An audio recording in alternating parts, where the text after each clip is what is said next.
I'll give everyone a 1-minute warning before we get started our afternoon session. 1 minute.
Welcome everyone to session 2 of our 2023 Special Convention.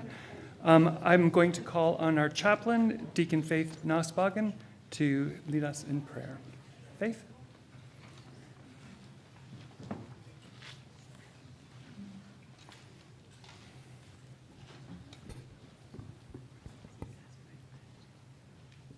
It is my privilege to pray with you this afternoon.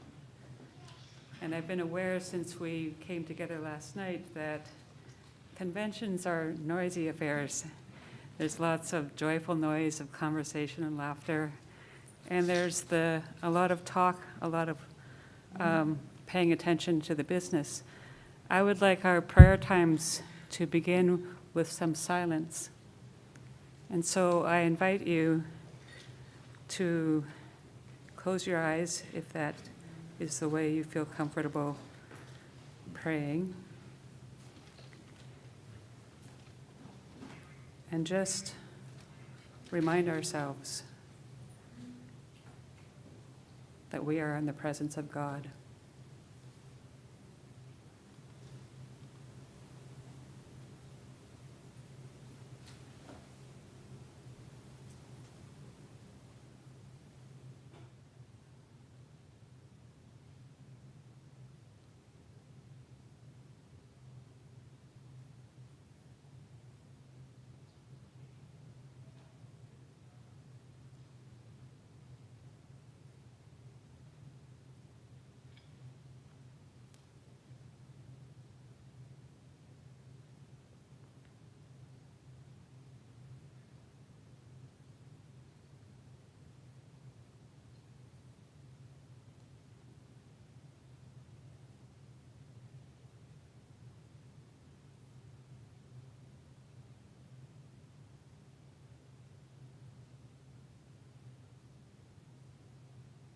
Gracious God, thank you for the joyful noise and the stillness of the quiet. Thank you for this opportunity to come together as your people and to do the work of your church. Remind us of what it means that we are your church, called to share your love with one another, with our communities, and with the world. And as we prepare ourselves for listening this afternoon to the task force reports on ableism and on racism, white supremacy, and issues of racial injustice, give us ears to hear one another. Give us voices to speak with clarity. give us hearts to be attentive to those who need us to pay attention.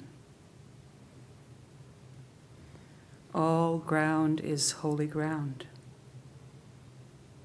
May we sense the sacredness and the privilege of what we're about to do. Thank you for preparing this time, this place, and us as your people. We pray in Jesus' name. Amen. Thank you very much, Deacon Faith. We're now going to start our work on our task force reports. And for those of you, some of you, this will be a reminder, and some of you, it will be new as far as our agenda. So each task force, there will be 4 sessions. The first session will be a presentation by the task force members. The second session will be a session of questions. The third session will be small group work. And the fourth session will be the action session, where we take action on the motions related to the task force work. So all that to say, there will be lots of time for discussion and for questions. And we're going to begin our work with hearing from the task force addressing ableism. I'm going to introduce the task force members, the people of the task force, as they come up to the stage. Deacon Sarah Rudd was the chair. Judy Verge was a member, and the staff were Carmen Ramirez and Paul Gears. So I invite you to the stage.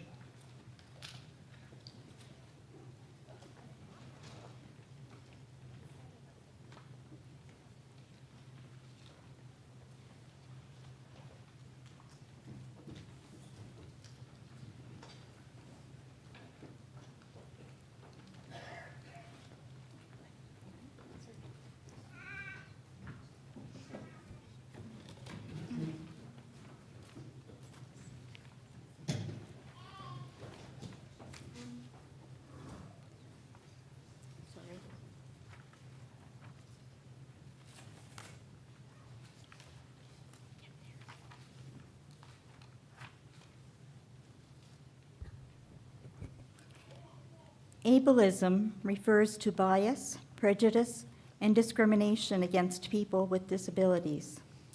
It hinges on the idea that people with disabilities are less valuable than non-disabled people. Ableism is enacted every day with inaccessible environments, bias, and assumptions. Disability in Canada is wide-ranging and covers physical, psychological, and neurological conditions. Some disability conditions are due to injury. Some disability conditions are due to illness. Some disabilities are simply a part of the individual. Additionally, many of us will experience the gradual disabling process of aging. Some prefer to speak of disabilities, some of different abilities. The disability community is varied across age, intellectual ability, and physical ability. Our task force has been privileged to hear different experiences, relationships with, and memories of ability and disability. We offered a survey across the ELCIC asking for experiences and perspectives. We'll share some of our stories with you and encourage you, as you are comfortable, to share your own stories in the table group time provided later in our gatherings.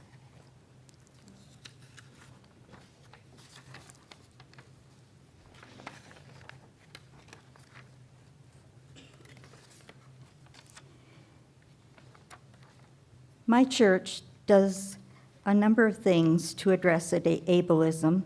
We have a wheelchair ramp, an elevator, special sound system for the hearing impaired.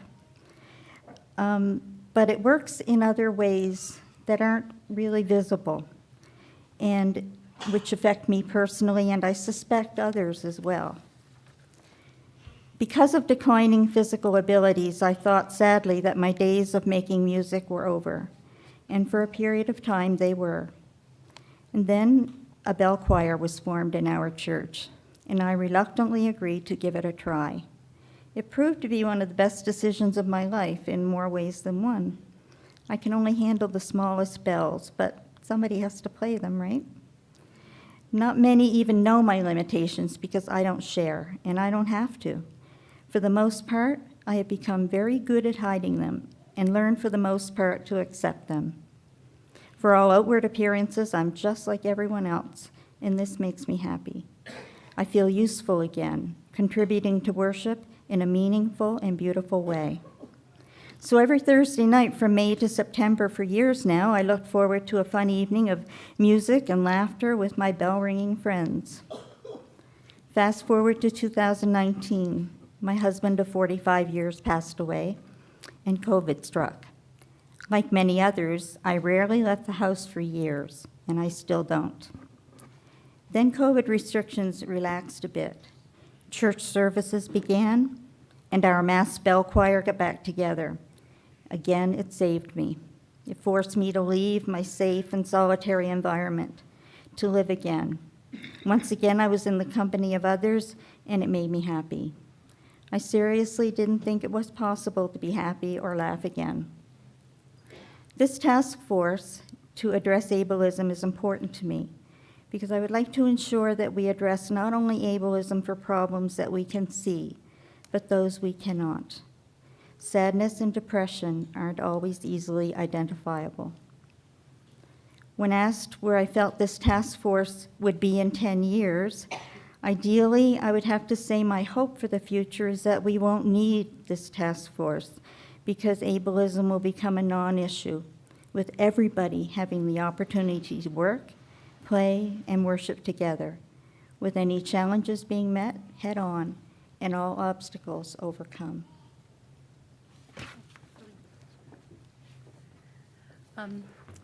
I have the privilege to serve on behalf of our church in a faith-based, not-for-profit continuing care community called the Good Samaritan Society. Every day, our teams extend Christian hospitality, encouraging each person to be at home and be their full selves in our community. Whether it's one of our 100-year-old residents needing a barrier-free environment and living in independent living, or those with physical health concerns and assisted or long-term care, and those living with dementia in our cottages, each person is a full member of our community, being and belonging. Ableism is paternalistic. It assumes those with disability are less than, needing safety over autonomy, care over cooperation. The work of this task force is important to me from a diaconal lens, branching our church to the needs of the community and bringing back their stories and the ways that we can participate in the mission already going on in the world. But it's also personal. Different from Judy's story, I have the privilege of being a partner to an incredible person, smart, compassionate, funny, also quadriplegic in a wheelchair, a very visible disability. Seeing the world through the eyes of someone who encounters barriers and prejudice every day has been eye-opening. He has been offered prayers in public places, shopping malls and hospitals and the church, offering healing for his sins so that he can walk again. He has been talked over, ignored and avoided, and constantly asked to engage in environments that exclude his participation. My hope, too, is that for our church community and the stories that we heard through the survey and people we've talked to, those with chronic pain, visible or invisible disability, those with neuroatypical presentations, that we would see the value in our uniqueness, understand the benefit in offering care to one another. I hope that in our future the same, that we would lean into partnership with voices of different abilities, celebrating welcome, mission, and the church and community and belonging. So Judy will continue.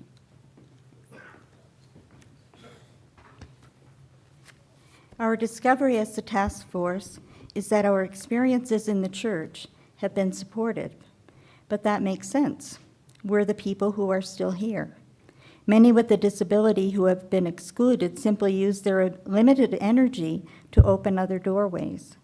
Additionally, the task force members come with both a lived experience of disability or of caregiving.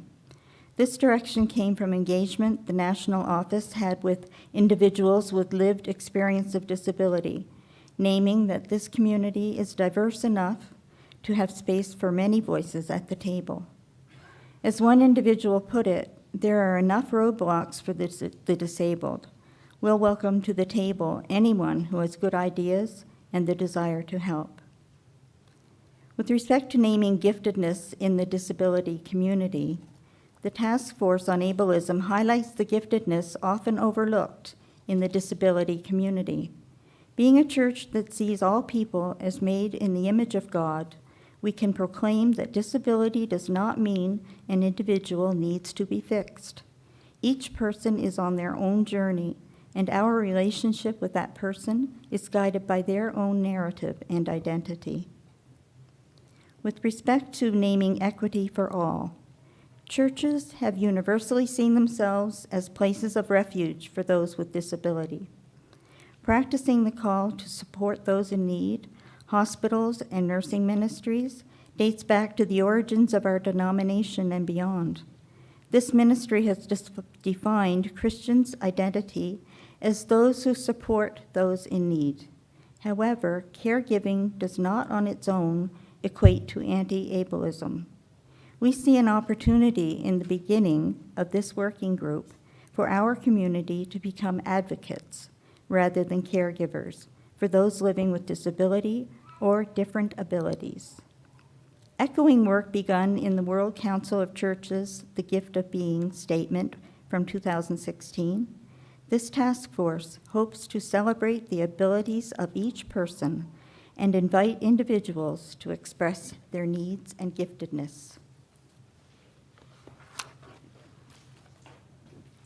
So also as a task force, we reviewed accommodation and inclusion and found that in the 80s and 90s, many churches made efforts to update, as Judy said, their buildings to be more accessible as their congregation members aged.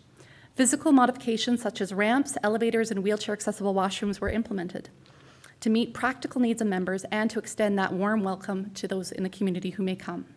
However, despite these improvements, some individuals living with mental illness, disability, or different abilities still struggle to find full inclusion within our communities.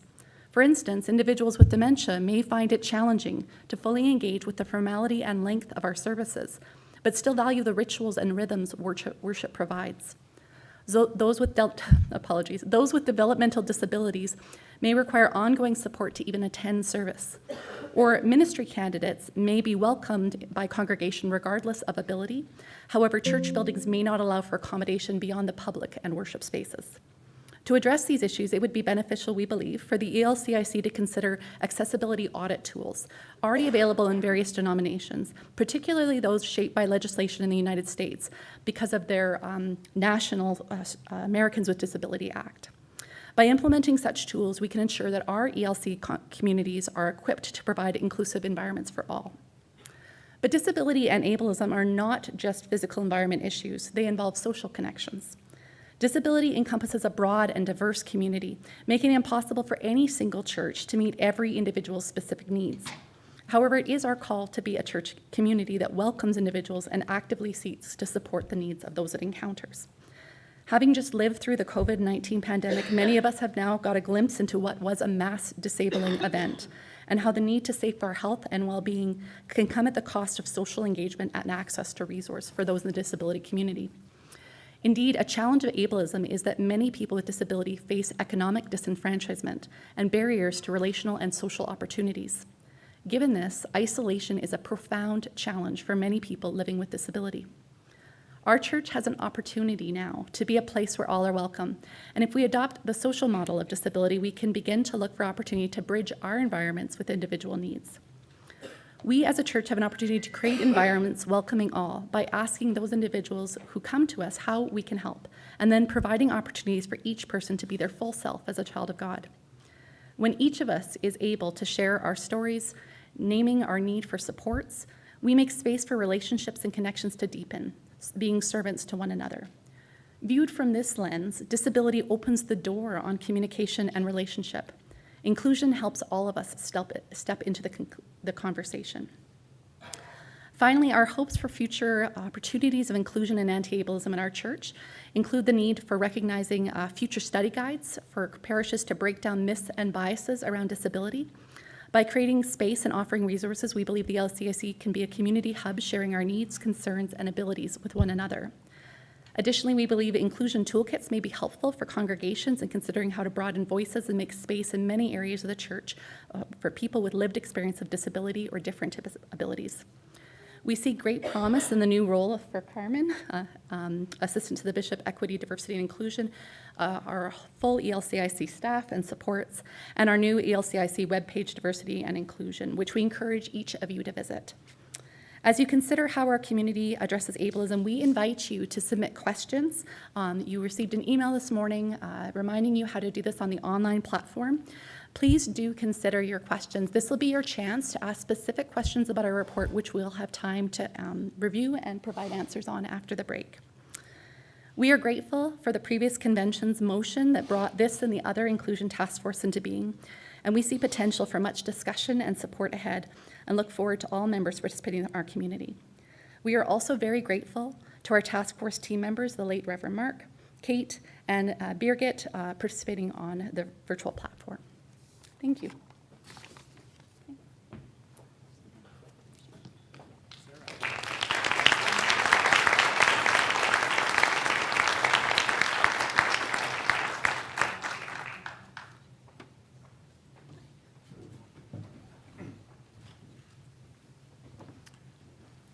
So this is your chance to talk amongst yourselves and to generate questions that you'd like the task force to answer.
Okay.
Sorry for a quick interruption. There's been a few questions about how to submit on the JOT form. The address is here. However, all delegates and National Church Council should have received an email yesterday. And the second link is the ELCIC Special Convention Task Force form. And you can submit your questions through there. So I hope if anybody has questions that they want to jot down and submit immediately, that's where it is. So the email was yesterday's email from Kyle. Okay?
We have about 5 more minutes, so keep on chatting and keep on submitting questions, about 5 minutes.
Okay, everyone.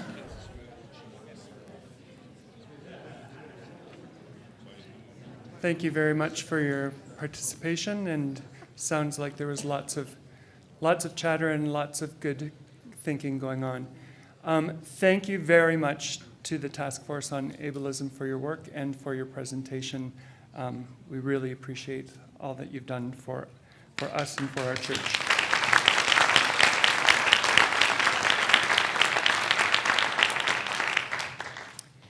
We are now going to move on with our agenda, and we're going to hear from the task force addressing racism, white supremacy, and the issues of racial injustice. So I'm going to name the task force committee members, and as I'm naming them, if you want to make your way to the stage, that would be great. So on the task force, Reverend Anita Sarup was the chair, Richard Kotowich, Reverend Ron Flamond, Dr. Joy Phillip, along with the staff, Carmen Ramirez and Reverend Paul Gears.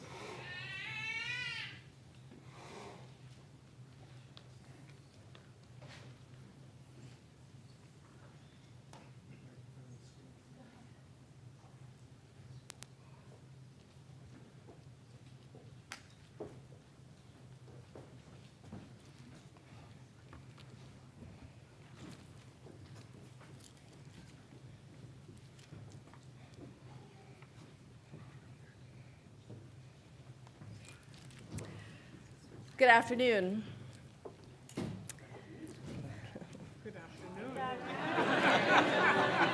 See, I was just waiting for that response, call and response. Good afternoon, thank you. This is the ELCIC Task Force addressing racism, white supremacy, and issues of racial injustice, along with our staff partners, Reverend Paul Gears. And I just heard that some of you didn't get to share in the wonderful news that Carmen Ramirez is our staff person, our assistant to the National Bishop for Equity, Diversity, and Inclusion. And this is a wonderful thing, a wonderful resource.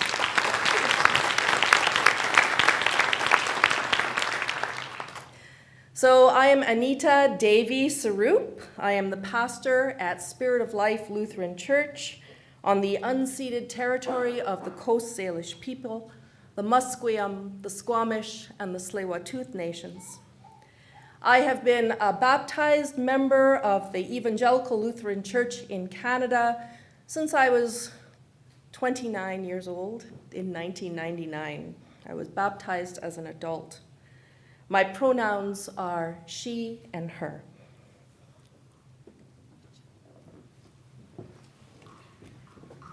Okay. Good afternoon. My name is Richard Kotowich. I attend Our Savior's Lutheran as a member in South Regina. I live in Treaty 4 country, Treaty 4 territory, the traditional homelands of the Nehewin, the Anishinaabe, the Nakota, the Lakota, the Dakota, Sioux, and also the homeland of the Métis. I belong to the Saskatchewan Synod, and I've been at Our Savior's Lutheran for the past 8 years. Thanks.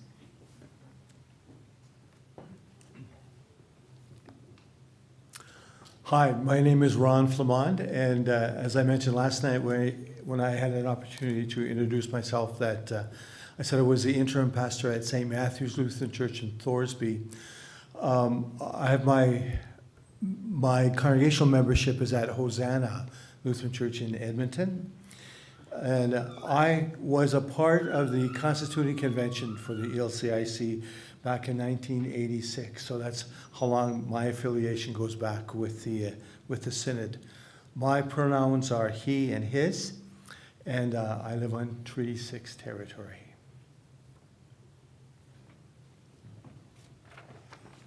Namaskaram. slightly different. That is hello in my language, which is Malayalam.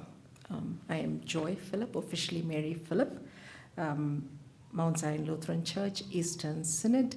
Have been a member of the Lutheran Church since 2000, first at ELCA and now with ELCIC. I live on land situated on the Haldeman Tract, land that was granted to Haudenosaunee, Neutral, and Anishinaabe peoples. Glad to be here.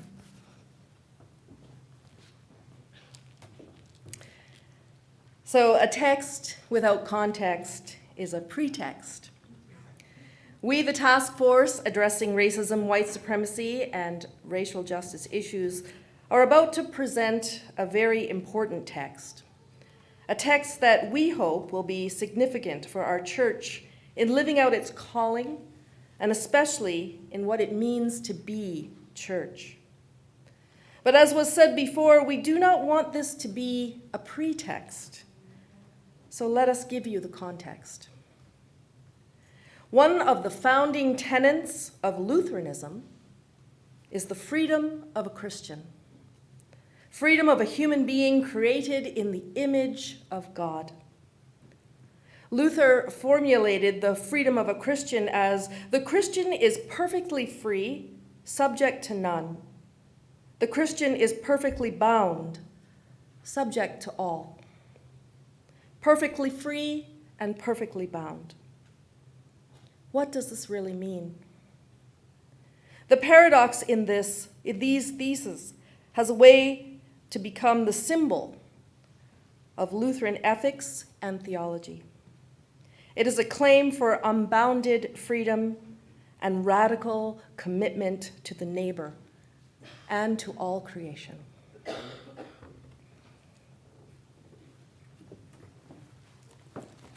Freedom in faith and love in hope are the fundamental marks of Christian life.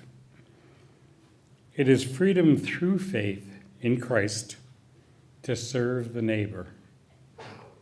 We are free in faith and bound to our neighbor in love.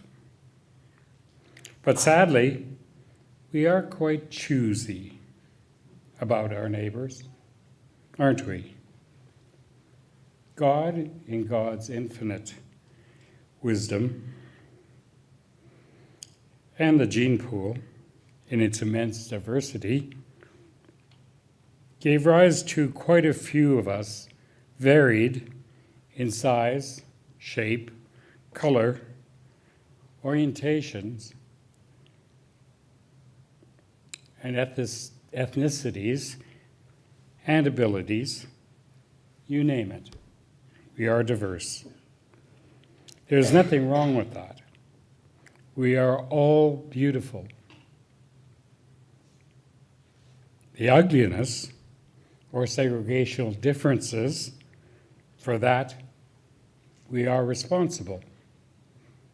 It is we who make them. It is we who draw the lines between men and women, between straight and queer, black and white, brown and red, abled and disabled, so as to isolate, dismember, disempower. So what can we do? Or better yet, what are we called to do as a church?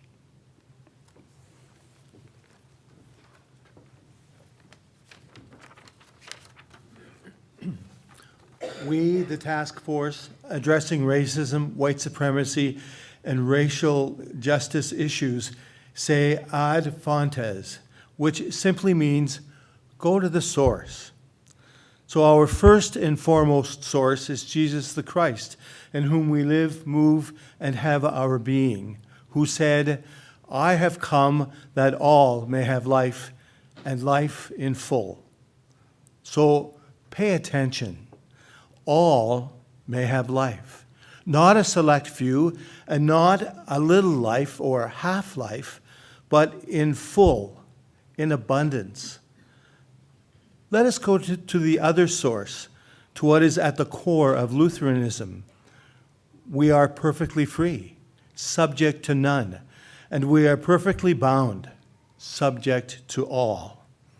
History tells us that in the 16th century, when those that did not follow the rules of the conquistadors or the colonial rulers were put to death, the edict that was read just before their execution was the following: they left this kingdom to become Lutherans. Anyone who protested and defied unjust laws were deemed as a heretic, a Lutheran. What a badge of honor! It came to be known as the autos de fe. So the importance of this freedom is not something new. It has been that which defined us as Lutherans. This freedom in Christ is the freedom that sets captives free. It is about justice, especially for those that are set aside, held captives and discriminated because of their color.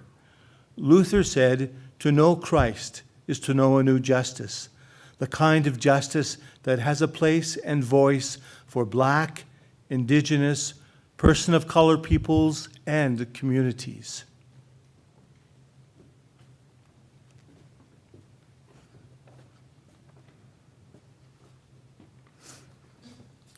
The statement that is presented here today is the Church's confession that we are guilty of racial discrimination in the Church, and at the same time, her willingness to be convicted of the biases and confront and correct all and any injustices and inequities meted out to our fellow human beings.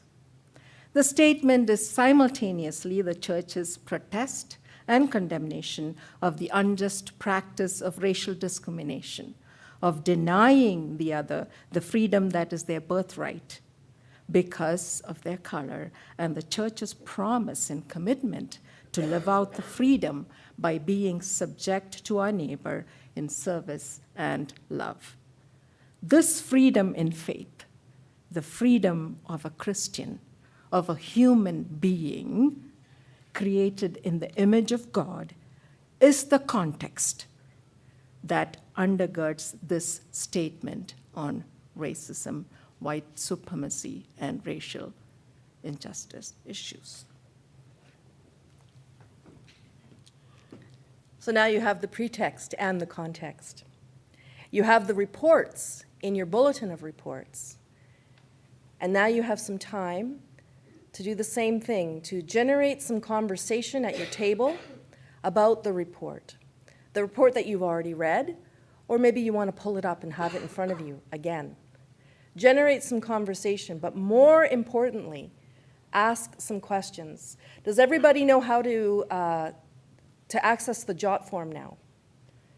Is everybody good? I'm seeing a lot of nods. Use that jot form. Generate some questions. Have the discussion, but most importantly, generate some questions so that we can respond.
Thank you.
revenue-generating opportunity.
I'm just going to give you a quick 5-minute warning, okay? 5 minutes.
Okay, everyone. We'll come back to order. I hate to interrupt good discussion, but we will come back to order. Again, thank you very much for your enthusiastic participation. We really appreciate it, and we especially appreciate the report from the Task Force Addressing Racism, White Supremacy, and Issues of Racial Injustice. So thank you very much.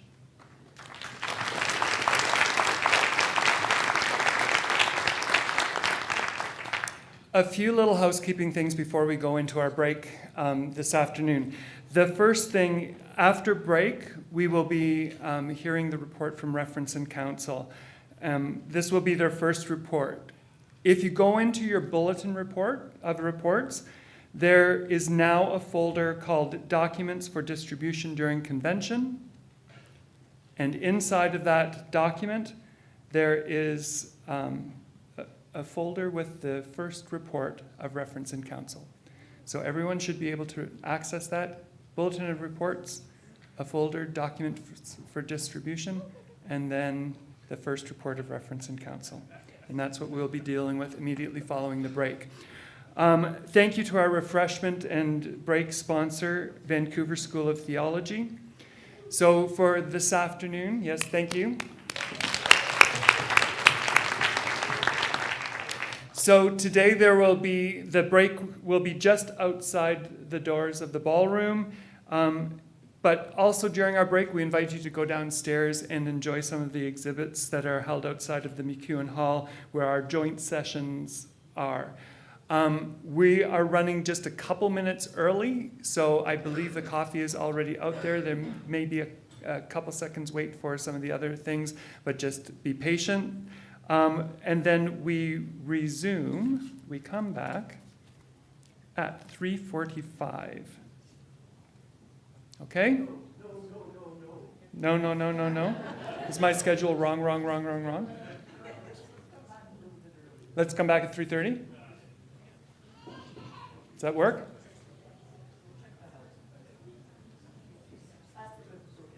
Does 3:30 work for everyone? Show by hands. Okay, so let's break early, come back early, 3:30. We'll see you here. Thanks very much.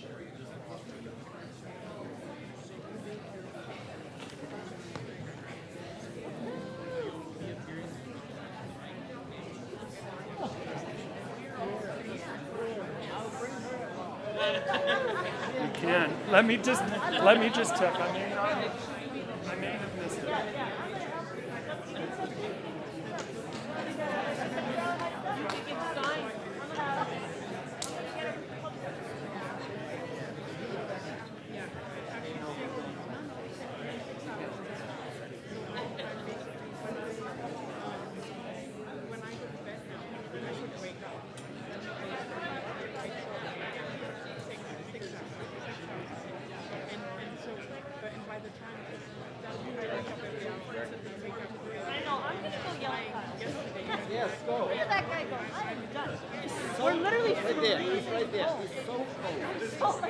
Just go outside for a while. I'm gonna go, but we don't need to be running the air conditioning and killing your. And if you're wearing black, it helps too. Just absorb all the heat for the next 2 hours, right? Yeah. Capture all the heat and then go in again. Yeah. So cold.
For the same reason, because I registered, I think it came like 3 times when I registered. And then so I emailed and said, well, what about accommodation? They said, oh, it would have happened when you registered. Well, that didn't happen. So I had points, so I abstained. Well, that's all right.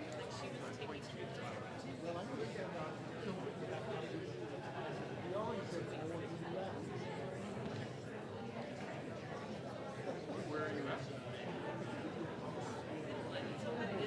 Yeah, I was on register.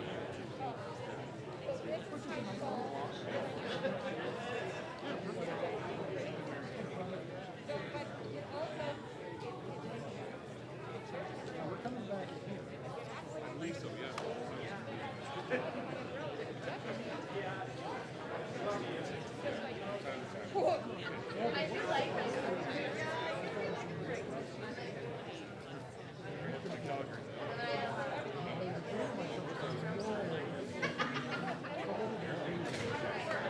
So it's 7 3/4 hours.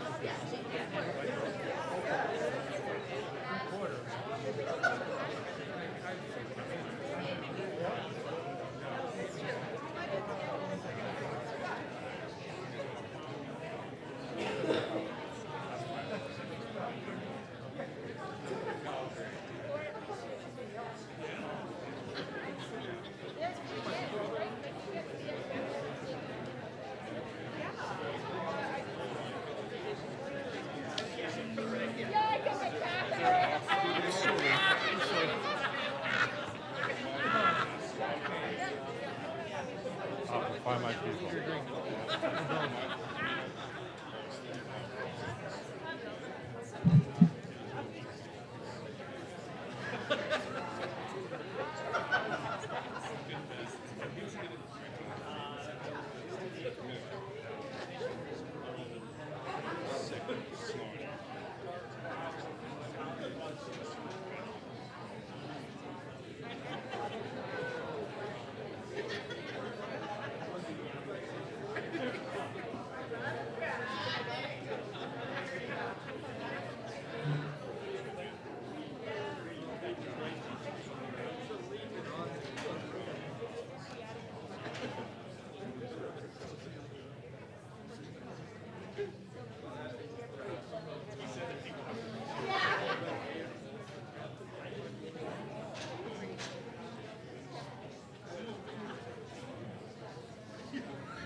Don't forget your pills.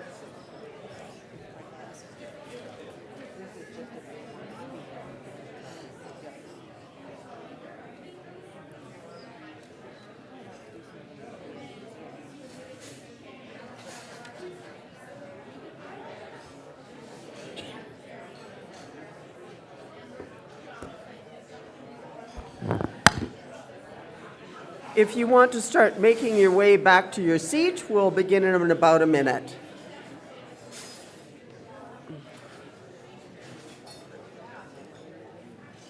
And if there are people out in the hall, it's time to call them from the highways and the byways.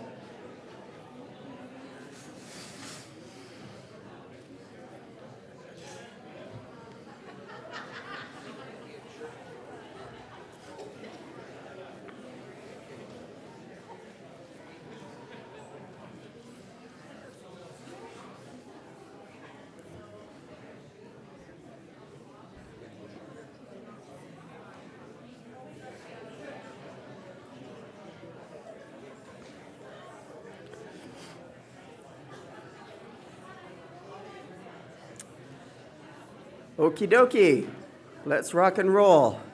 If I could have your attention, please. First of all, I want to explain what I have is asthma, and there's something in this air that is really triggering me. I don't have COVID. You're not going to catch it. I apologize for the coughing. I'm doing my best to control it. And if I can't handle it, I'll pass it over to Bruce, and he'll pick up the chair. So we've worked that out. So you don't have to worry about me. Just trying to ignore the coughing, okay? I'd like to call on the secretary for a report on registration. Registration as of this afternoon is 44 rostered, 43 lay, 6 NCC members, 6 participating online for a total of 99 voting delegates. Excellent, thank you very much. I'd now like to call on the chair of the Committee on Reference and Counsel, Reverend David Tin, to come forward and present their first report.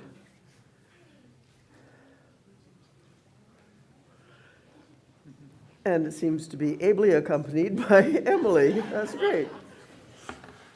Hi, Bishop Susan. Hello, David. On behalf of everyone in my committee, thanks for the invitation to serve. You're very welcome. Do you find yourself cold? I invite Emily Walker, a member in my committee, here is to warm you up because he's going to run and jump and ask you to cheers, you know. So that's her job.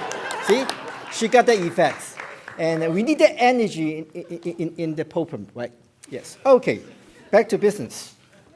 So we have 2 motions before us. The first motion, I think is on the screen. Is it? No. No, let's bring on the screen the first motion.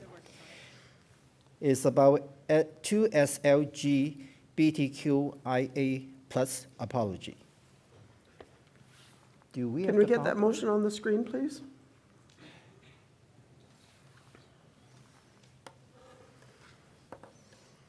Okay. Yes, okay, done there. That's the, okay, yeah, all right, I see. So I will ask myself and Emily to share reading this. So we move that convention issue this apology statement to people who identify as 2SLGBTQIA+. The apology reads as follows. In 2011, one of the things we proclaimed was this church upholds the dignity of all people. We recognize the image of Christ in every person and serve that person as Christ themselves. In meeting diverse people, we begin with a core sense of respect for the value of each person as a unique child of God. Today, we apologize to the members of the 2S LGBTQIA+ community for the ways we have not lived up to our commitments and to the ways we have treated you in the past and even now. We want to acknowledge the harms that members of the 2S LGBTQIA+ community have experienced in our church. The times they do not receive welcome, the times they are denied the sacraments. The times they are denied the chance to live out their vocation in the church, the times they are denied marriage, the times when they are expected to marry when they did not wish to, the times their gender identity or expression were not affirmed. The times, the commitments we made to them in baptism are not honored. We acknowledge the harms that we do not know and that people have not shared. We acknowledge the harm experienced by those who still feel the need to be closeted and not live out their full identity in our church. We acknowledge those who have left our church because of the harm they have experienced, and we thank those of you who have stayed in the church, suffered repeated harms, and continued to work for change. With this apology, we acknowledge the harms we, as a church, have caused, and those harms we continue.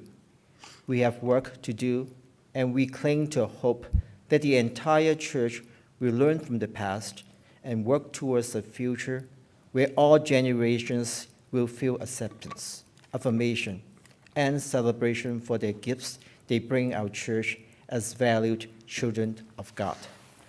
The Reference and Council recommends adoption, and so moved and second.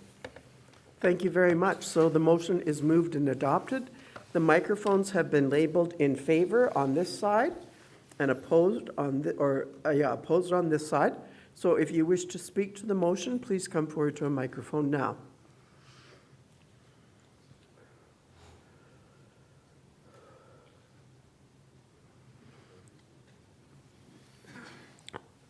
Seeing no movement, does that mean you are prepared to vote? Some vigorous head nodding would be useful here. Okay. Then let us turn to the voting screen. So pull up your e-ballot website, fire it up. What you'll see on it is just Reference and Council 1, that's this motion, and then you will vote in favor or opposed.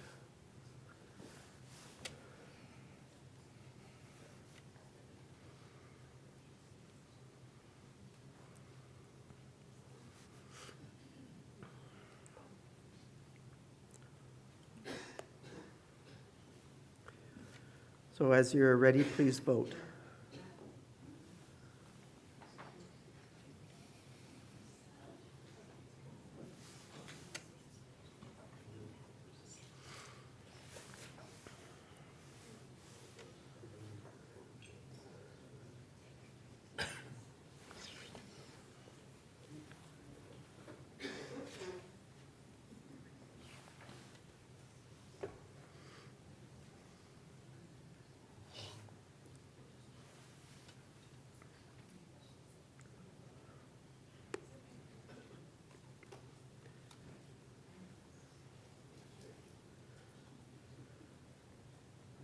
Microphone 1. Point of order. Yes. Could the URL be repeated for people that might need to, someone at my table told me so I could log in quickly, but I know there's some people who are having difficulty. Okay. Can we put up the screen with the URL for the voting mechanism?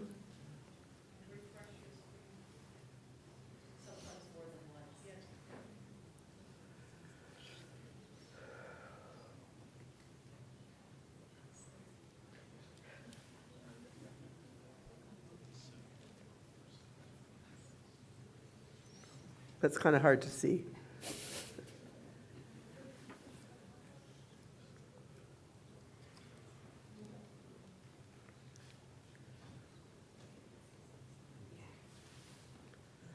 Point of order, Bishop? Yes, microphone in favor. Just a suggestion that perhaps for future sessions, if we could have a tent card on each table that has the URL on it, so that it's visible to those of us who use these. Thank you. Desiree, you got that? Thank you. We will make it so. How are we doing? Who's having problems getting onto the voting app? There's one over here. Pardon me? And there's one online having difficulty? Okay, we'll give it a little more time. Help your neighbors.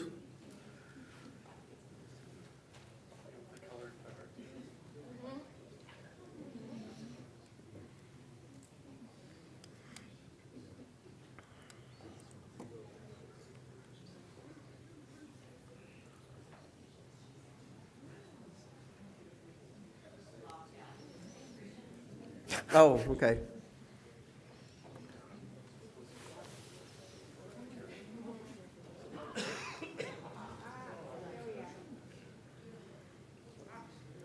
That's better, thank you.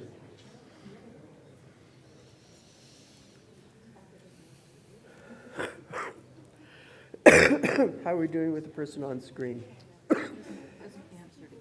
Pardon me?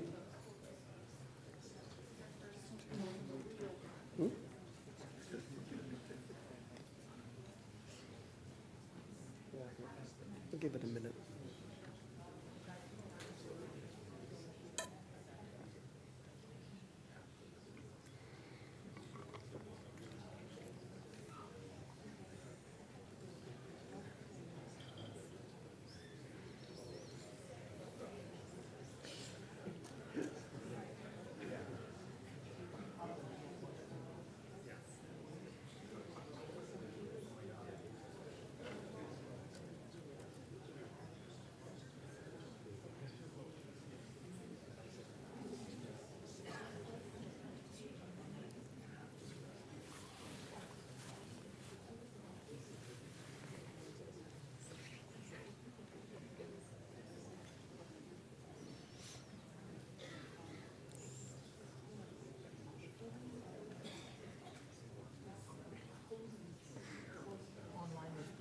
All nine's good, thank you.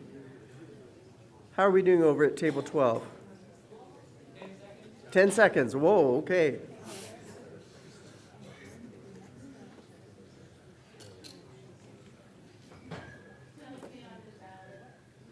Invalid? Okay. Will you mind if we go ahead? Okay. Then I declare voting closed, and when you're ready, please show the results.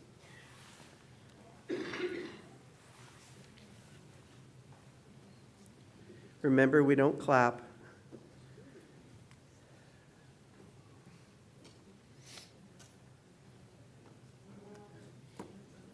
Wow. I think this is another historic moment. Wow, aren't we having a special convention? All right, you can clap for the special convention. All right. Thank you very much. David, I believe you have a second motion for us. Yes, the second motion before us is titled Working with Anglicans. The motion Okay, reads as let's wait and follows. get that up on the screen before you start. Okay, here we go. Great. The motion reads as that the ELCIC seriously consider working with the Anglican Church of Canada on any current or future task forces in order to avoid duplication of work, effort, resources, and encourage and facilitate collaboration between the two churches. The Committee of Reference and Council recommend adoption, and so moved and second. Thank you very much. It's before you. Anyone wishing to speak to the motion? The microphones are ready.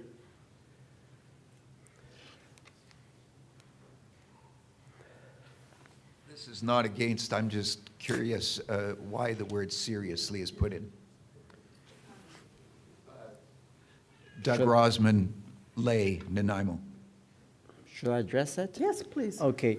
The original wordings of the mover says that the church shall do it, but the reference and council look into it, there may be some financial implication and other implications, so we work with the mover to change the word seriously consider, so to reflect the urge.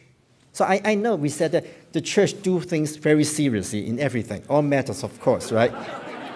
we talk about that extensively. So we recognize that, but just we want to honor the mover, the intent, so we put the word seriously consider. We have no intention to undermine any other work, especially the task force. We are serious, of course. Thank you. It looks like you're ready to vote. Okay, you know what to do. Go to the Earl, refresh your screen, and this will be reference and council number 2 that you'll be voting on.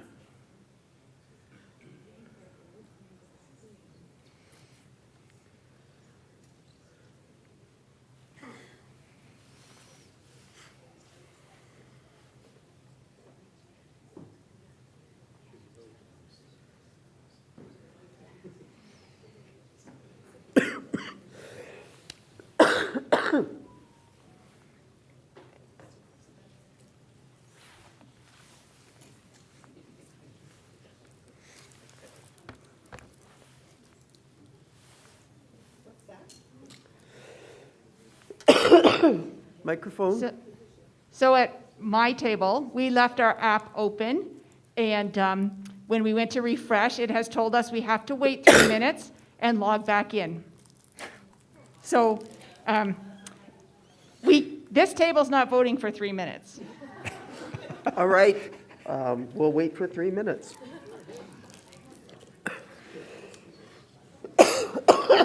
Oh, pardon me.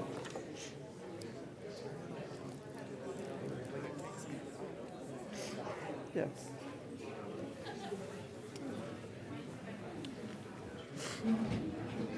What I do is I've seen issue, so I sign up, I sign in again, it works right away. Okay. So maybe that's a possibility. Okay. I understand if you sign out and sign in again, it might work faster.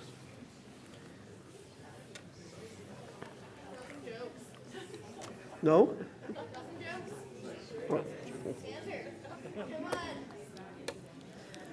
It's about the voice.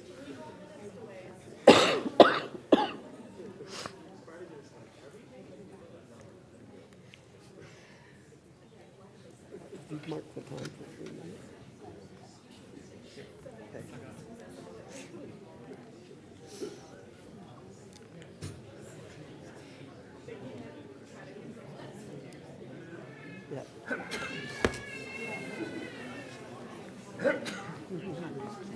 Okay.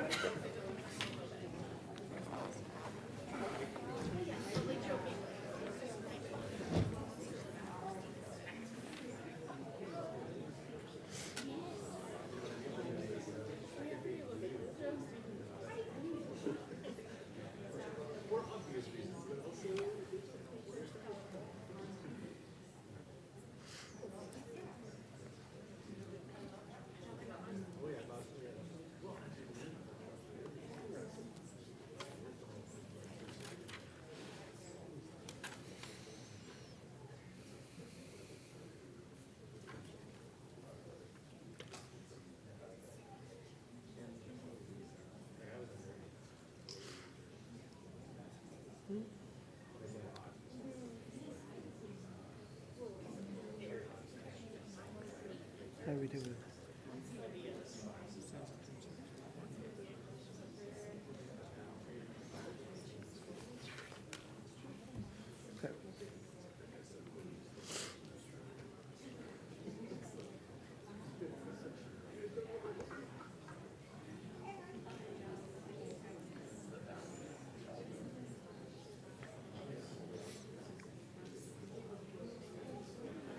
Okay.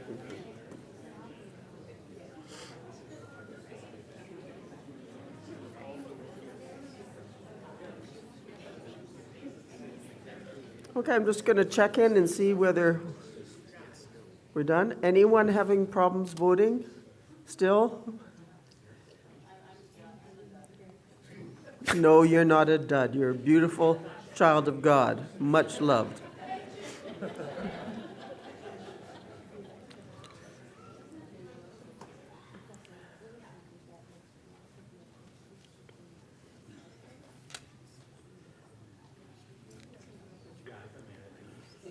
How are we doing with online?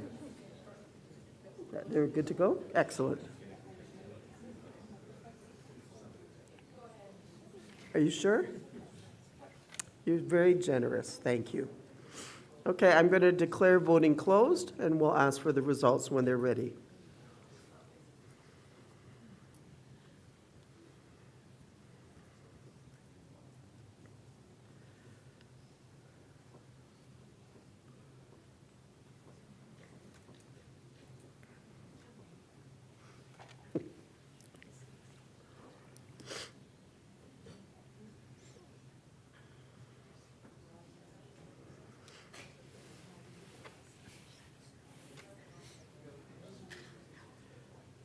Okay, thank you very much. The motion has passed.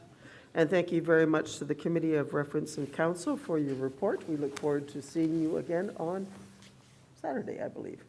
If there's anything. Right. Well, that was a challenge, people. I think they're torn between wanting lots of work and not wanting lots of work.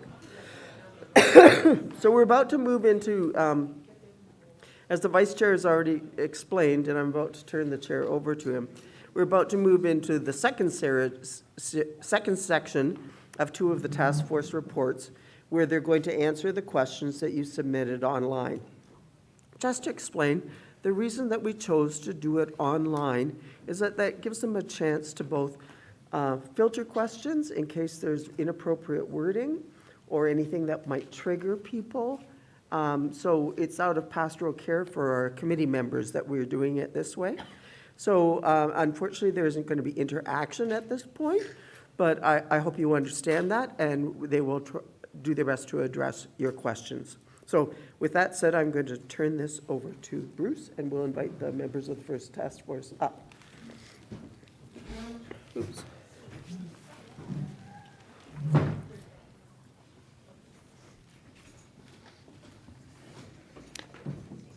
All right, so I call on the task force addressing ableism to respond to the questions online when you're ready.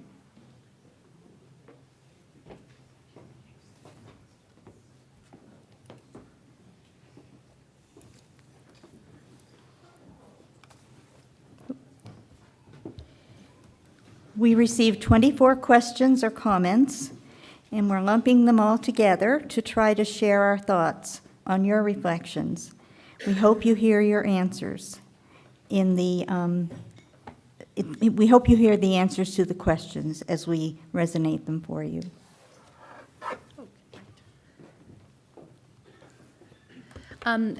It was so fantastic to hear the engaged discussions around the table. We weren't sure what to expect for this opportunity for questions, and we really appreciated, as Judy said, the opportunity. One of the main section of questions, actually probably half of our questions or comments, were around questions about advocacy or education. What tools do we bring back to our congregation? How do we language and support anti-ableism tools? How do we engage congregation members? And one of our questions was, what kind of cultural change around ableism do you need us to champion when we return to our congregations?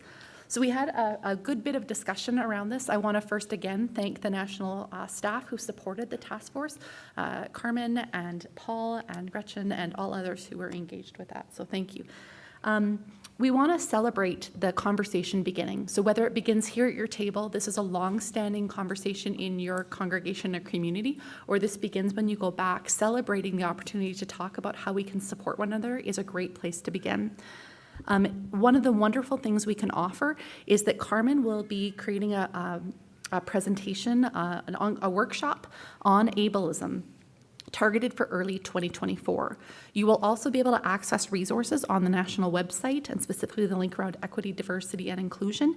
And information about that will be available not only on the national website, but as the workshop becomes available through emails from the National Church Office. We want to remind one another that all of us are advocates and allies. So whether we ourselves have a lived experience of disability or different abilities, we can highlight opportunities for education and comfort and compassionate care together. When we are creating programs in our congregations, the opportunity is there for all of us to make space for all members to participate. Like Judy said with her program, we can have bell choirs that have bells from little to big that everyone can have the chance to pick up and play. When someone identifies as needing a support, one of the examples we want to highlight and celebrate is how the National Convention chose to adopt a new practice around that. So for a while in our national convention, we've asked if there are any accommodations that are needed by delegates. And this year there was a slight, tiny change to practice where if someone identified a need for accommodation, the office was able to reach out to that individual, and rather than saying, here are the 6 supports we have, what supports do you need? How can we partner with you? Is that fair for language? Paul's nodding at me, so we're going to say that's good. And I think that's an opportunity for all of us to learn and grow from is when someone names they have a need for support, we ask them how we can be supports rather than assuming the programs we have may be sufficient. One commenter named that in our communities, particularly in liturgy and programming, words matter. We need to be mindful of how our language can make people feel excluded or others, particularly those with a lived experience of disability or different abilities. And again, we'll lean on Carmen's knowledge and her teachings and programs that will come early 2024. There was a question around how do we fund these education sessions or resources, and how do we align with municipal or provincial guidelines for making structural changes in our buildings or our trainings. And that's a good question that we hope to consider as we go forward in this work.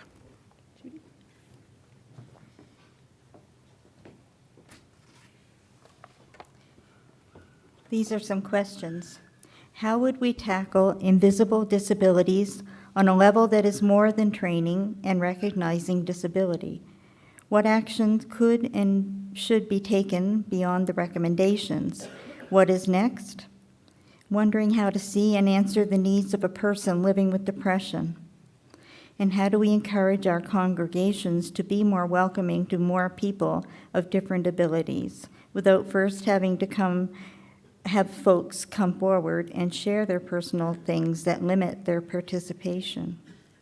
These are all good questions, and there are no simple answers. So we came up with the following: listening, an approach of openness, and being aware of language we use, making space and conversation for others to offer if there's more than they are working through.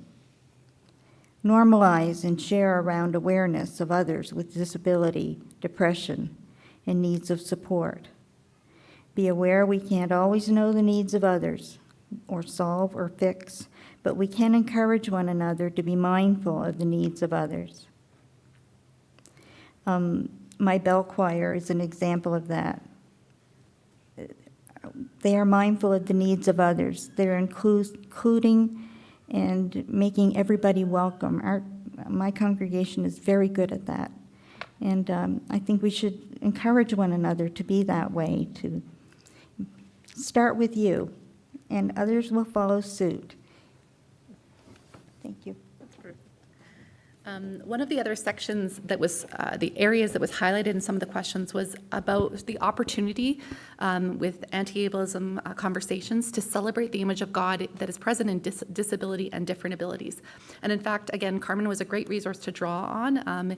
There is, of course, theological stories that help us from the perspective of Jesus to think about people in the fullness of health and well-being, including the story of the blind man, in which there's a reminder from Jesus that disability is not due to fault. Sometimes it is. It just is people being different.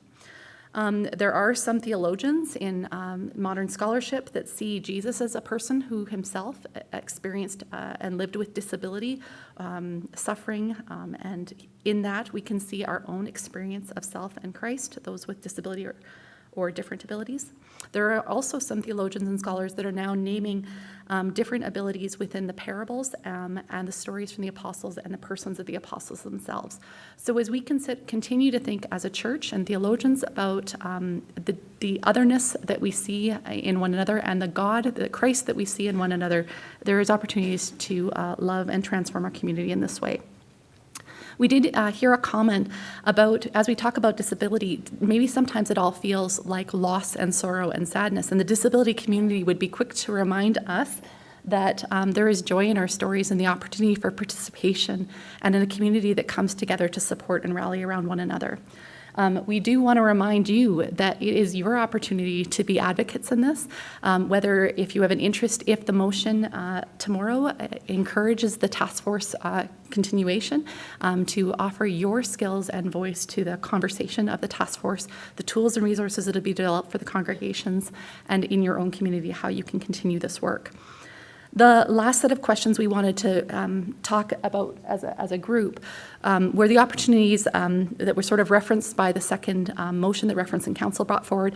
How do we continue this work with our full communion partners, our partnerships, including institutions, educational institutions, and the seminaries?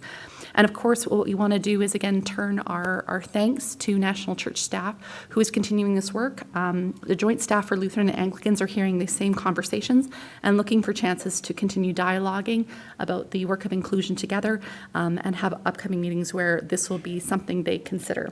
There are also other communities that were mentioned by some of the questions, including communities such as L'Arche or Churches for the Deaf, who are experts in caring in unique ways in the disability community, and we agree that there is much we can learn. We again want to thank each of you for engaging in the conversation, for empowering the opportunity for us to be engaged in this work, the national staff, and I really do want to thank Judy for all of her incredible giftedness in this area. So I think that's all we have to share. Is that okay? Brilliant. Thanks.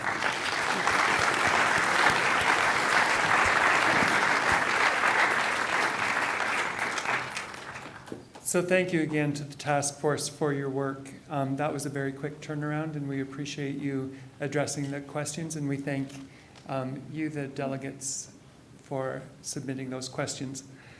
I'm now going to call on the task force addressing racism, white supremacy, and issues of racial injustice to respond to their questions. So if you can make your way to the stage, please.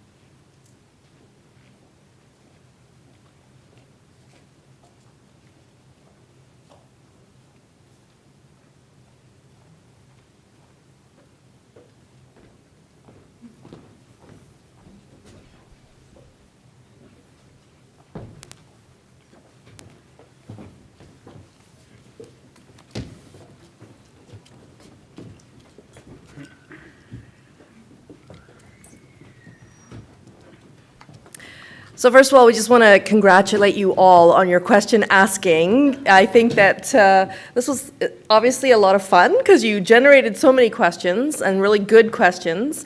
So thank you. I think you should give yourselves a round of applause. I'm serious for using this tool. We're going to, some of the questions that came in were very specific. There were a lot of questions that were about resources. And so we wanted to ask our resource person, Carmen, because this is a wonderful thing. This is good news for our church. Carmen is good news for our church. So she'll answer any of the questions that you had, collectively about resources.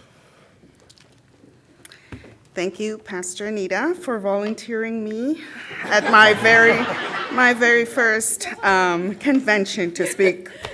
So I will answer many of the questions asked by telling you all of my recommendations for the ELCIC approved by the National Office.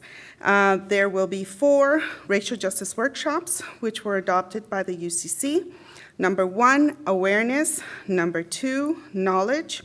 And number 1, the session on awareness was presented to the NCC in March already, and May 13 as well, which helped launch the Racial Justice Committee of the Eastern Synod, their community conversations.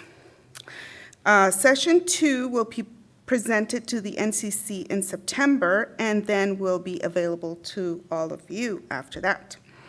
I am still working on session 3 and 4. It's been a long year. For the synods, I recommended the DUIM, which is Deepening Understanding for the Intercultural Ministries. It is organized by PHIL, which is the Forum for Intercultural Leadership and Learning, and a branch of the Canadian Council of Churches. So I've been a part of this program since 2012. This is why I recommended it. It is a 5-day program. We already had one in March in Hamilton, and we had 4 ELCIC participants. And we are having another one in July, from July 10th to the 14th in Edmonton, and there are 9 ELCIC participants. This is really good news because throughout the years, there have only been 3 ELCIC participants. So we have also included the reshaping of the program, the DYM, to include the issues of each of the ELCIC task forces. And we are offering bursaries, yay!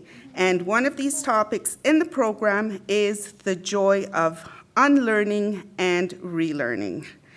Lastly, we have a DEI website. It is small right now because I am currently putting up some more resources, but I promise that it will get fuller as the year goes by. Thank you.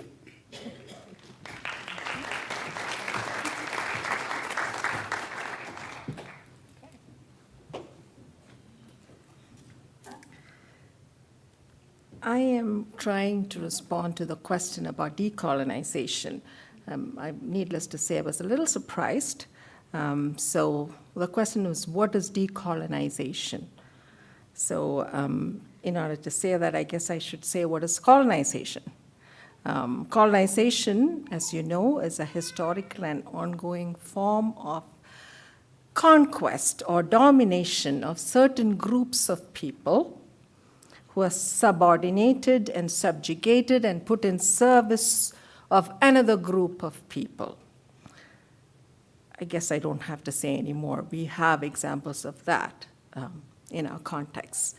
So decolonization is undoing that process, or it is a set of ideas and lived experiences that challenge these different forms of colonization, of domination, privilege, through forms of grassroots movements and knowledges. And decolonization prioritizes non-dominant forms of knowledge, right? Indigenous methodologies, storytelling, knowledges from the global south. It is an intentional effort to disrupt existing systems of power and domination, both overtly and covertly. In church land, start using indigenous version of scriptures. When choosing hymns and songs, pay attention to the wording. The colonial language in some of the hymns is unmistakable. So what are we doing about that? Sometimes I cringe sitting in the pews. So I love A Mighty Fortress, but it's high time we change the verses. I'm so thankful that we don't sing Onward Christian Soldiers, right? So in education, the other question, what does that mean in education? In education, use Eastern philosophy, indigenous knowledges.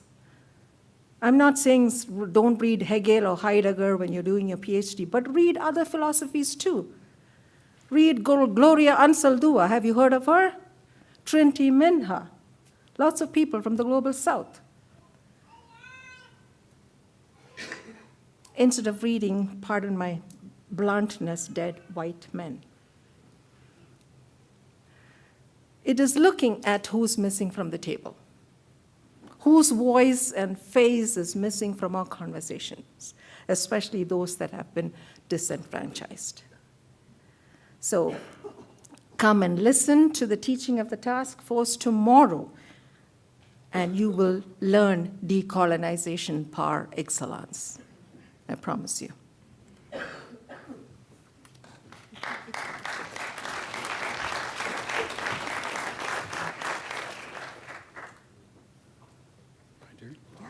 Okay.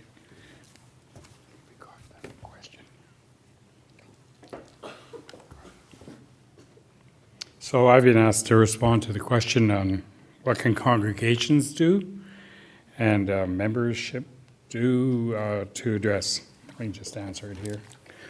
So, it's so true that we have to make this real at the congregational level in our communities and in our relations with each other within whatever faith community. So if you're wondering for ideas, I can tell you at Our Savior's Lutheran some of what we did. Beyond simply the land recognition. Just before passing on from land acknowledgement, you might want to think about, you probably heard it a few hundred times by now. Have you done any reading about those peoples that are mentioned in a land acknowledgement?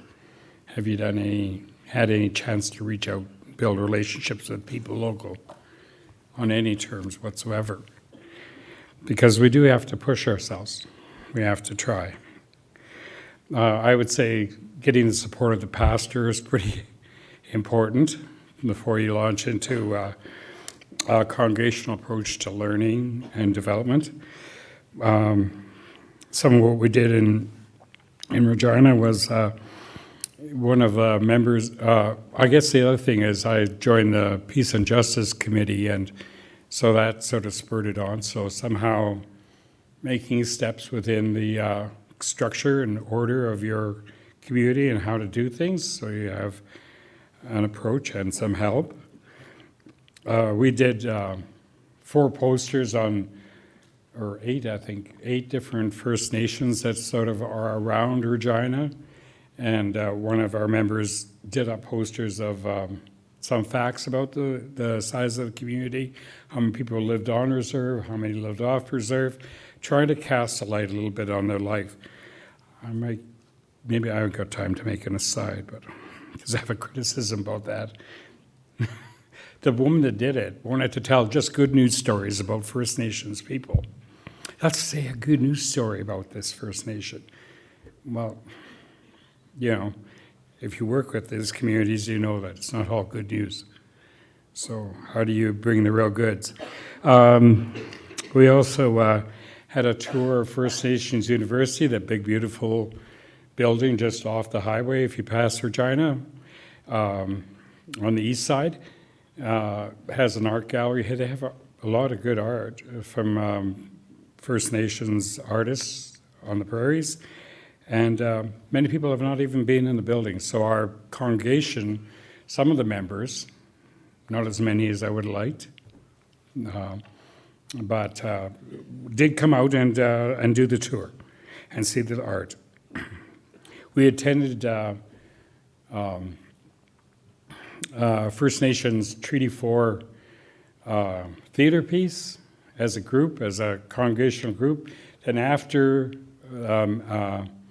Sunday services a week later, we got together, invited others to come and join us and talk about what had been presented in Making Treaty 4, the theater piece by Indigenous people on campus. So anything that will generate conversation, perhaps, and develop language into the group. You know, in a lot of ways we don't have the right language, or we're not sure of the language, or we have to learn to speak a language together about these matters. One of the other things, and then the pandemic hit, is we all or about a dozen people attended on a local First Nations, the Piapot First Nation, about 30 kilometers from Regina. We went to a feast and round dance. It was being put on by a set of students that were situated in the city, but they were doing the round dance and the feast on the reserve. So, you know, but in doing that, I suddenly realized, oh my God, okay, we're going to do this.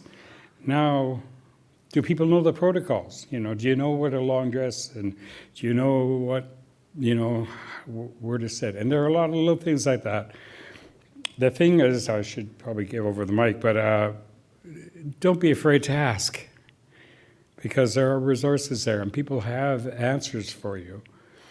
You know, this is a developmental activity. The joy shows itself in what you learn as you go. So anyway, I hope I'll be able to share a little bit of that with you. And I'll give over the mic. Sorry. No, don't apologize. Thank you. Okay, thank you. Do you have any other questions that you want to answer? Any questions that you want to answer? Okay.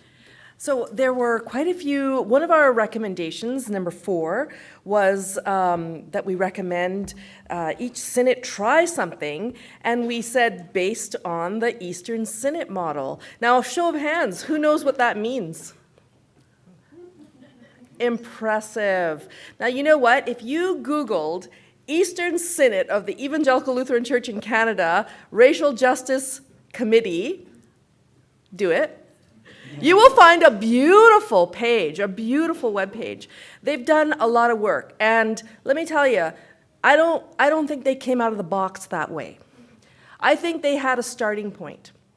They had a starting point. It probably started with maybe a question, or maybe it started with a conversation, or maybe it started with a lament, like a lot of things do in the church. But they didn't start that way. They've been having this conversation for a long, long, long time, and they've been doing some wonderful work. And that doesn't mean that the other synods have to copy this model. It is not prescriptive. It is an example of ministry and mission and the gospel itself being lived out in our church. So each synod can figure out, talk with your synod council, talk with your bishop, talk with your staff, the synodical staff, talk within your congregations and your regional gatherings on a congregational level. What kind of conversations are you having? What kind of conversations about racial justice is your neighboring congregation having? Your ecumenical partners, what kind of conversations are they having? Invite people to the table to even have this conversation, not even knowing where to begin. Because I think that's the problem, is that we don't know where to begin. But let me tell you, just try something. Try something, just try anything. Pretend it's your computer or the printer. Just turn something off and turn it on again. Try anything, just try something. Now, there was another question about, I'm sorry, I should have had it at my fingertips. It was about the model of having the conversations at a synodical level. So in the Eastern Synod, they have this committee. How does it go to the congregations? And people in the Eastern Synod, how many of you read the newsletter, the Synod newsletter? There's something happening that I just heard about that is fantastic. It is called Community Conversations. Do you want to talk? Sorry. or actually, show of hands, who is on this Eastern Synod Racial Justice Committee? Yes. Yes. Fantastic. Come here and do you want to talk about it? The community conversations. Yeah. Yeah. We'll break the rule and we'll let someone come to the mic.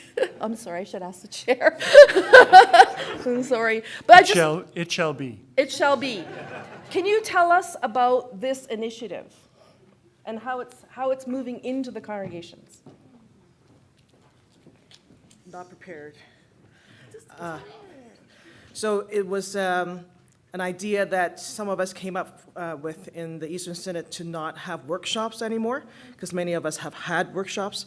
So this is a both-and approach. Community conversations is a place that you can go have those places to discuss, ask the questions about what is privilege, but through engaging in counter ways. So for example, you might have a cultural evening where people are invited to try different kinds of foods, and have a story behind it. Because each of us have a story, and we start to care about the other person as a human being, my narrative is then on the table. And so this is a local parish level initiative that hopefully will spread throughout the Synod. And so right now we've done some training in April, so we have about 20 facilitators who are diversely located and will be able to facilitate conversations at a local level. Some of them are here. Actually, Sherry was training with us, and Steve was also as well. Bishop was there as well.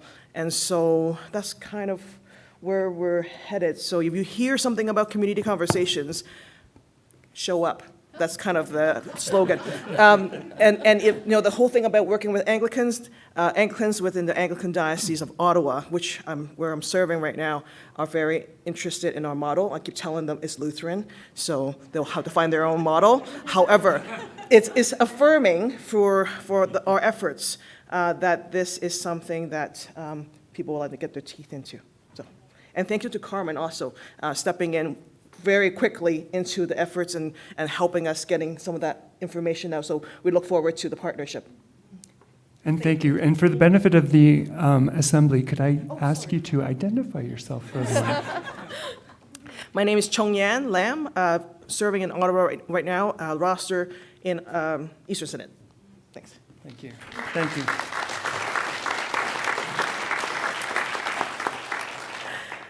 Try something. Try something. Any other questions that we'd like to? Okay, I think that we've covered pretty much most of the questions, and again, I just want to lift up Carmen as a resource. Go on the webpage and look at her, find her email, and ask her a question, and she will she will answer. I've just confirmed she will answer. So thank you very much.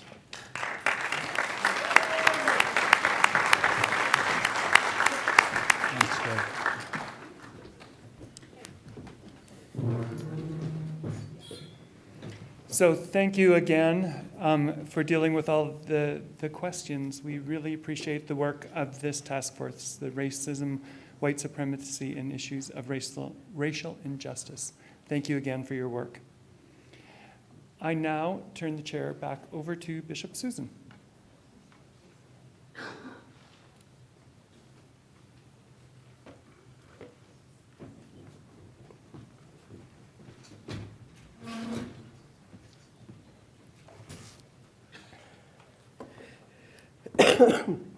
The purpose of a special convention is to take care of particular business. So in this case, we're taking care of business that was left over from the last convention. On the other hand, it's a shame to have guests sitting in the room with us and not allow them to come and bring greetings. So given the fact that we're running a little ahead of schedule, it's my great privilege to introduce the Reverend Dr. Karen Achtelstetter, the Executive Director of Canadian Lutheran World Relief. Karen, won't you please come up?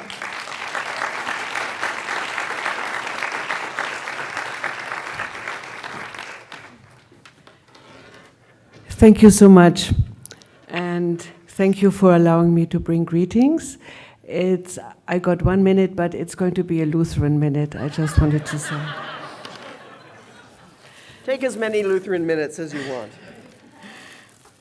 So first of all, I want to acknowledge and pay tribute to the traditional territories of the peoples of Treaty 7. And dear Bishop Susan, dear delegates and guests, and dear friends of CLWR. And now I'm bringing greetings on behalf of the board and the staff of CLWR, but I first want to acknowledge those that are actually here. So they are not bringing greetings from a distance, but there are actually some of them are here in the room. And so I first of all want to acknowledge our treasurer, Mark Heinen. He is here. And I also want to acknowledge my colleague, Heidi, who serves on the National Church Council. I don't know whether she, yes, here. And then with me, there are also David, John, and Kazi, and they are downstairs, so I hope that in one of the breaks you're going to say hi to them. They are at our booth. I want to say that we all join you in your call to action. Let there be greening. As your global ministry partner, we bear witness to the impacts of climate change as we listen to those we serve on your behalf. My colleague Jason recently traveled to South Sudan, and what he reported back hit us all very hard. Hundreds of thousands displaced living on narrow islands created by floodwater. Watching farmers trying to catch fish on land that was once their farmland is deeply distressing. And we witness the impact of climate change in all regions, in South Sudan, in El Salvador, in Myanmar, in Somalia, and in Haiti. And your call to care for God's creation is becoming increasingly urgent. But in each of these places, we are also witnesses to stories of adaptation and hope. It reminds us that let there be greening is not only a call to action, but it is a prayer and it is a promise. An expression of the new life made possible when we come together in partnership with those in need.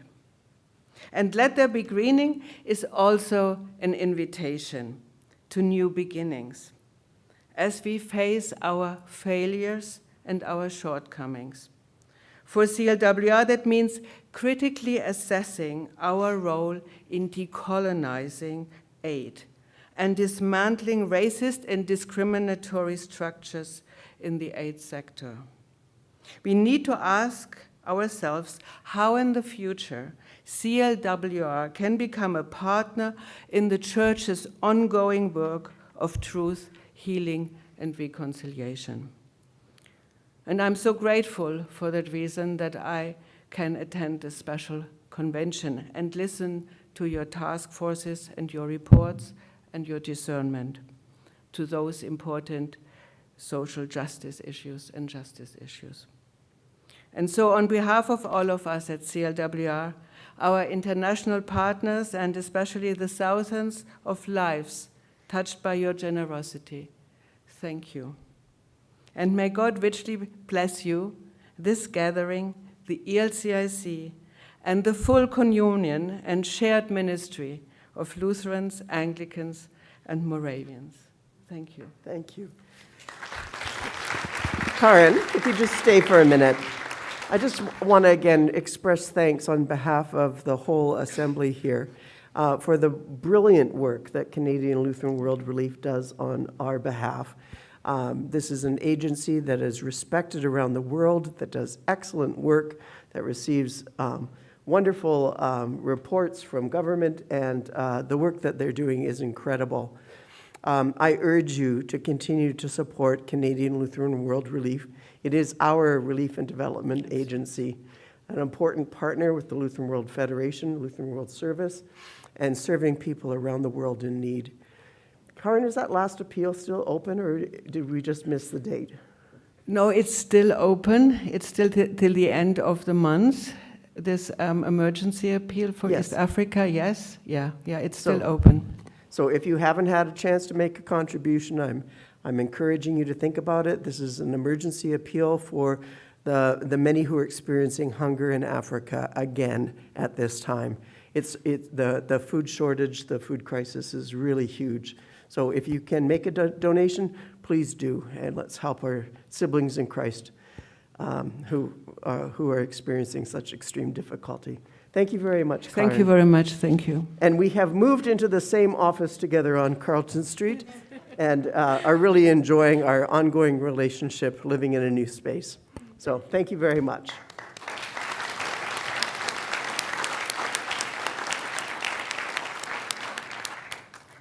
We're also delighted to have with us Presiding Bishop Elizabeth Eaton.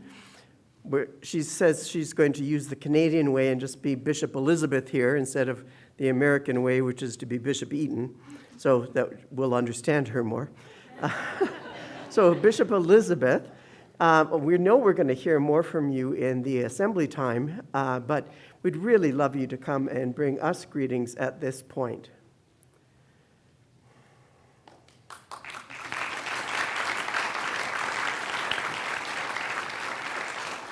The ELCA has been a longtime partner of the ELCIC. We are connected through history and in a series of, I think, what is both meiosis and mitosis. We've joined together as continental churches and then divided into national churches, merged as certain churches together and then divided elsewhere. So we have a common weird history. But the work that we do together, in particular the work that we are doing in global mission together, is very valuable. We appreciate the support of the ELCA. Bishop Elizabeth. Oh, thank you, Bishop Susan, and members of the ELCIC here in convention for this opportunity to bring greetings from my church, your thread on the southern border, that would be the United States. Don't laugh. It's sadly true. However, you've reciprocated by sending us your smoke, which is was engulfing my city right now. No, seriously, I'm so happy to be here. And also, She won't do it herself because, like the rest of us Lutherans, you don't brag, at least not overtly. But the leadership of your bishop is known throughout the Lutheran World Federation and indeed around the world. She just returned from an assembly, a central committee meeting at the World Council of Churches in Geneva, and now is presiding at a convention. I think I would be flat on my back, so I'm proud. And we're grateful for the many ways that your bishop, and then through her, you have shown up across the Lutheran World Federation and around the world. When we were looking for a new general secretary, Bishop Susan was the one who chaired the committee to take a look at finding candidates to nominate for that position and facilitated that process. The same when we were trying to figure out in the Lutheran World Federation, should we stay in Geneva or not? Your bishop facilitated that process. You have also been tireless and, I think, in the best way, fierce advocates for the Evangelical Lutheran Church in Jordan and the Holy Land, and your bishop and you through her have been a constant witness to the fight for justice for those who are still under occupation in Israel. And now we've asked your bishop once again to help us. At our churchwide assembly last summer, we passed a memorial that we would take a look at our governing documents. It's going to be the Commission for the Renewed Lutheran Church. Well, we'll see.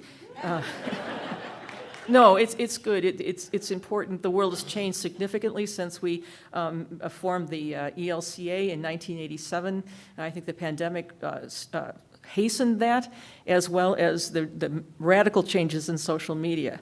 However, it's not easy for us to get together and by ourselves sort of self-regulate so that we can start on a good footing. And so your bishop has graciously accepted our request to come and be the facilitator for at least our first meeting so that all the voices can be heard from someone who's not part of the system already. So thank you for that. And that's going to happen just a week after this.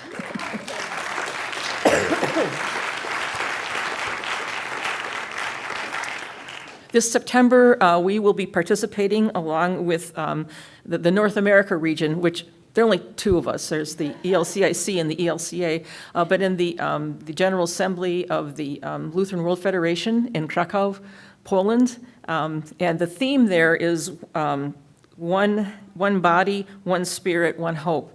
And you've demonstrated, Bishop Susan and the people of ELCIC, how we really are already one body. I'm glad to hello all of the expats who are here now serving. I hope you're doing a good job. And we've been blessed also by the service that you give. And we've also learned from you, as you have accompanied churches here through the repudiation of the doctrine of discovery and the truth and reconciliation process. We have just launched our own truth and healing movement, and we're borrowing heavily from the work that you have already done here and continue to do in Canada. So we're grateful for that. Technology, gotta love it. One spirit, I've mentioned already the companionship and the leadership that your bishop will be giving us in the ELCA later in July as we come across this really broadly stated, broadly worded, and therefore open to all kinds of interpretations memorial on taking a look at a renewed Lutheran church. So we're grateful for that. And we're also grateful that we share one hope. I was just last weekend at the Moravian Church's Northern Province. They call it a synod, I believe, and they took the vote to be in full communion with the Evangelical Lutheran Church in Canada, as well as the Anglican Church in Canada, and that was just wonderfully, warmly received. We're very happy about that. And then you'll be hearing more tomorrow about churches beyond borders. We used to call it the four-way, but that's a kind of chilly in Cincinnati, and it just didn't sound very good. So now we are Churches Beyond Borders, and as you have already said in presentations now, and we've heard and we've discovered from the smoke that comes your way, that there are no borders that a bird can see or people can. And the original inhabitants of this land, Turtle Island, did not recognize borders. So we're glad that we can be hand in hand with our colleagues here, our siblings here, and we'll see what develops with the Moravians. So I hope you have a blessed convention here. Trust me, all the things that you're going through in the ELCIC are things that we share also, the joys as well as the difficulties right now. But I am convinced that if God wants there to be an Evangelical Lutheran Church in Canada or ELCA witness to the gospel, there is nothing that can stop that. Right on. However, if God no longer has a use for us, or if we're not being faithful to that, there's no program that's gonna save us. But in fact, you are, and your bishop are true and clear about the message of the gospel, and we heard that also today from the task force on white supremacy and racism. So thank you very much, and have a blessed convention. Thank you. Please stay. I knew about this part. We also have some off-line fellowship. Yes, we do. Over these years that we've been serving together, we're not only colleagues, we've become very good friends. We were at the World Council of Churches Assembly in Karlsruhe, Germany, this last, was it September, August? A year ago, September, and the food was terrible. The food was terrible. The Germans wouldn't eat it. It was horrible. Yeah, I know. It was like some variety of pasta and some red sauce every day. Like, it was just so... So eventually one night we said, enough, and we went out. And my dear friend Elizabeth said, I know a place we can go. Oh, yeah. Whoops. It was closed. So we went to this little place, and sure enough, they could give us beer, but not any food. We decided that wasn't quite enough. So we kind of like wandered around, and I found a place that was open, and if we put our order in right away, we could get schnitzel. So we indeed got schnitzel, and we did end up having a beer. And we liked it so much, and the waitress so much, that we went back several times.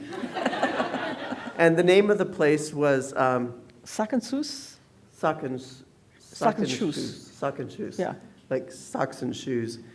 Anyhow, a lot of fun. So we started calling each other Socken sisters.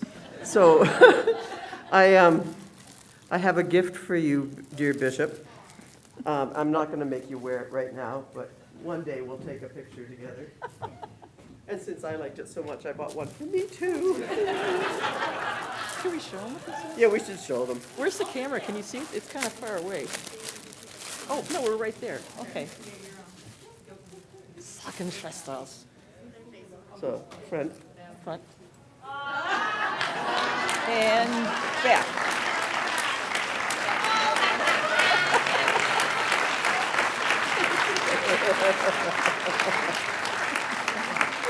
You're welcome. Thank you. We'll take a picture later. Okie doke. Okay, thank you.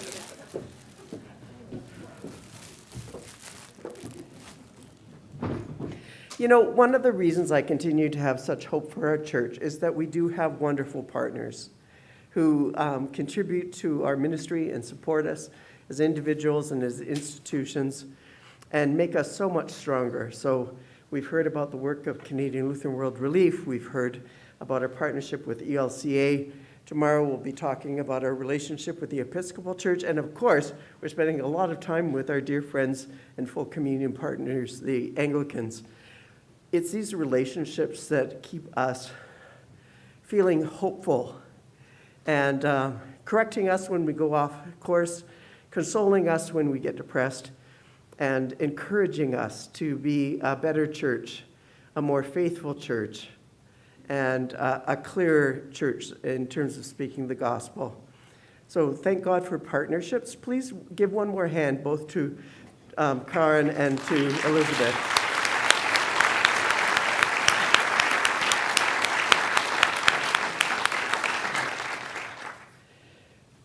I believe there is an announcement. Could you handle that, Bruce?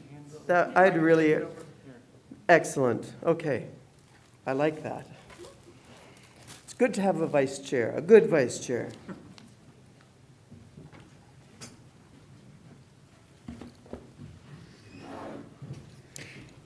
So another reason we have an amazing church is because of all the hard work that you continue to do and that you do as delegates and that you've done here today. Thanks again to the task forces that have presented, and thanks to you for doing some discernment and some work on preparing the questions and the responses that we heard from the task force. I am going to do announcements after, I believe, but I'm going to call now on Deacon Faith to lead us in prayer, and then we'll have a couple of announcements, and then we will, because you're such an amazing group of people, we're going to break a little bit early for our dinner. Deacon Faith. Our minds are full, our bodies may be a little weary, and I would like to invite us, first of all, just to take another moment of silence as we open into prayer.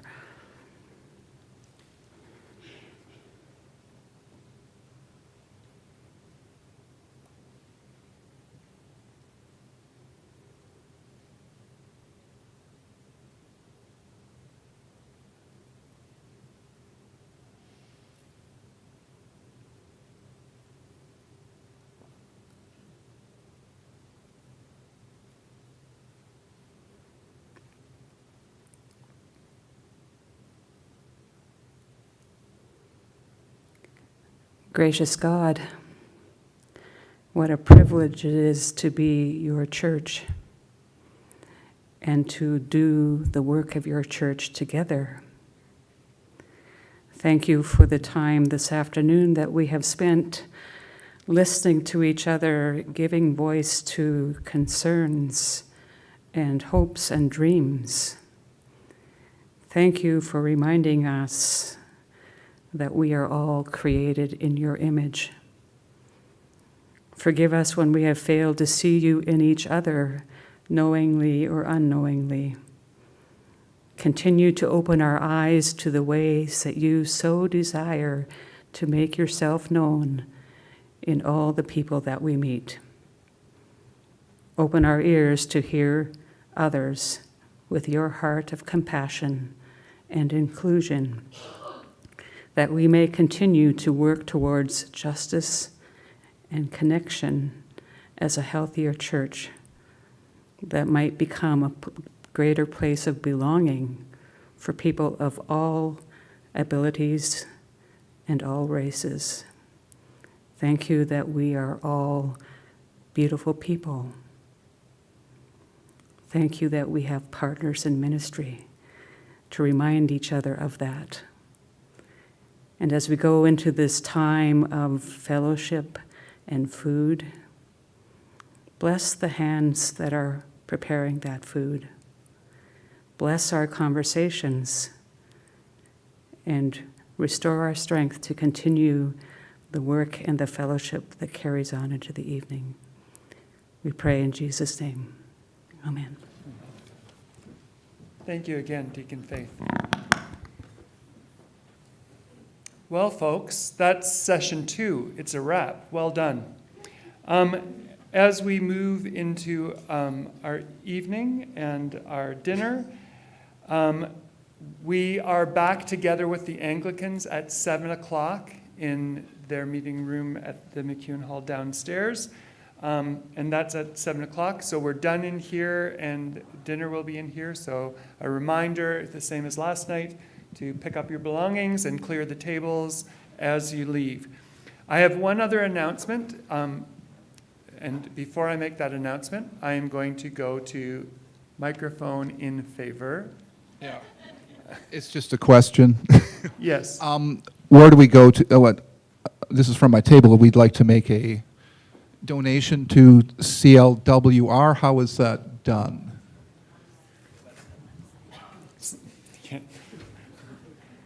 You could do a couple of things. You can go down to the display and leave a check with them, and they'll receipt it and send you a receipt. Or you can make a donation online. The current causes are there right on the Canadian Lutheran World Relief website. So whichever is easier for you, online or in person downstairs. Thank you. If you haven't been there before, it's easy peasy online. Donate now, click, and away you go. The last announcement is about choir for our closing worship. So if anybody wants to be part of the choir, our ELCIC and Anglican version, the rehearsals will be tonight and tomorrow, so Thursday and Friday, 6:15 to 6:45 in the McEwen Hall, and the music will be provided. So that's 6:15 to 6:45 tonight and tomorrow in the McEwen Hall. Okay? And that's it. So thank you very much, and we will see you with our joint session at 7 o'clock.